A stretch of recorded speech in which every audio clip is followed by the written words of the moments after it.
کیا غسل جنابت اور جمعے والے دن کا غسل دونوں ہی ایک غسل میں کافی ہو جائیں گے یا الگ الگ دونوں غسل کرنے پڑیں گے؟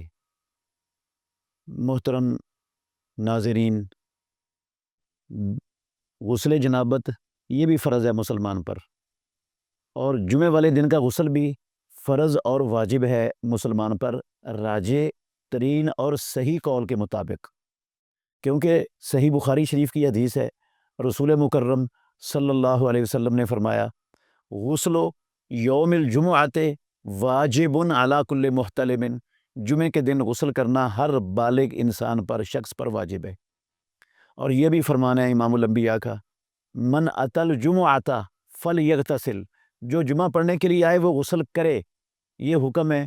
اور اللہ کے نبی جس کام کا حکم دے دیں وہ کام کرنا فرض، واجب اور ضروری ہو جاتا ہے۔ یہ تو غسل کے فرض ہونے کی دلیل ہے۔ اب دو فرض کٹھے ہو گئے ہیں، دو فرض ایک ہی عمل میں دونوں فرضوں کی نیت کر کے ادا نہیں ہوتے، اب دونوں فرض الگ الگ ہی ادا کرنے پڑتے ہیں۔ اس کو جنابت کا غسل الگ کرنا پڑے گا اور جمعے کے دن کا غسل الگ کرنا پڑے گا، دو غسل کرنے پڑیں گے اسے۔ یہ بالکل آپ ایسے ہی سمجھیں جیسے کسی کی ظہر کی اور عصر کی نماز رہ گئی ہے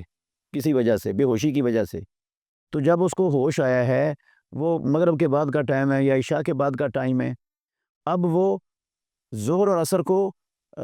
جو ہے نا ایک ہی 4 رکعتوں میں دونوں نیتوں سے وہ ظہر عصر کی نماز ادا نہیں کر سکتا، اس کو ظہر کی نماز الگ ادا کرنی پڑے گی، عصر کی نماز الگ ادا کرنی پڑے گی، کیونکہ یہ دو فرائض ہیں، دو فرائض ایک عمل میں اکٹھے نہیں ہوتے۔ البتہ جو دو نوافل ہیں، سنت والے عمل ہیں، وہ ایک جگہ پر اکٹھے ہو سکتے ہیں۔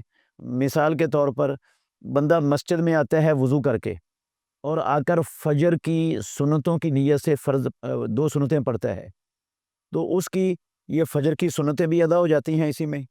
اس کی تحیۃ الوضو بھی ادا ہو جاتی ہیں اسی میں، اس کے تحیۃ المسجد بھی ادا ہو جاتے ہیں اسی میں۔ پھر سنتیں پڑھنے کے بعد اس کو الگ سے تحیۃ الوضو اور تحیۃ المسجد پڑھنے کی ضرورت نہیں ہے، وہ دونوں ہی ادا ہو گئے ہیں۔ تو یہ نوافل میں تو ایسے ہو جاتا ہے کہ ایک نیت کر کے ایک عمل میں 2 سنتوں کی نیت کر کے آپ اکٹھا کر لیں، یہ ٹھیک ہے۔ البتہ فرض کے لیے الگ الگ عمل کرنا ضروری ہے، ایک عمل میں 2 فرضوں کی نیت سے وہ دونوں فرض ادا نہیں ہوتے۔